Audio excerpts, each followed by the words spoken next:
ఒకసారి స్క్రీన్ మీద మీకు కనిపిస్తున్న బైబిల్ రిఫరెన్స్ ఒకసారి చూడండి. ఆదికాండము 38వ అధ్యాయము 9-10 వచనాలలో వదినకు కడుపు చేయడము మరిది ధర్మం. ఓకేనా. ఆదికాండము 19వ అధ్యాయము 36వ వచనము లోతు కూతుర్లను గర్భవతులు చేయడము, తండ్రి కూతురు అన్నమాట. తర్వాత ఆదికాండము 38వ అధ్యాయము 15-16 వచనాల ప్రకారము కోడలికి కడుపు చేయడం, ఇది యూదా ధర్మం. ఓకేనా. తర్వాత ఆదికాండము 20వ అధ్యాయము 12వ వచనంలో చెల్లెలికి కడుపు చేయడం అబ్రహాము. తర్వాత 2వ సమూయేలు 13వ అధ్యాయము 11-14లో, సంఖ్యాకాండము 36-11లో కూడా ఇలానే ఉంటుంది.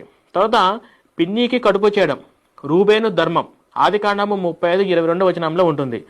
తర్వాత మేనత్తకు కడుపు చేయడం అమరాను ధర్మం, 2వ సమూయేలు 12-8 వచనం. ఇర్మియా 13-26 వచనం లంగాలెత్తి చూపించే ధర్మం. తర్వాత 2వ సమూయేలు 12-11, 2వ సమూయేలు 16-12లోను తల్లి కొడుకుల చేత బహిరంగంగా సెక్స్ చేపించే దేవుడు. ఇవన్నీ కూడా నేను చాలా టూకీగా చెప్పాను, మీకు ఇక్కడ బైబిల్ రిఫరెన్స్ అన్ని ఇచ్చాను. ఓకేనా. ఇదన్నమాట అబ్రహాము సారా, తర్వాత తండ్రి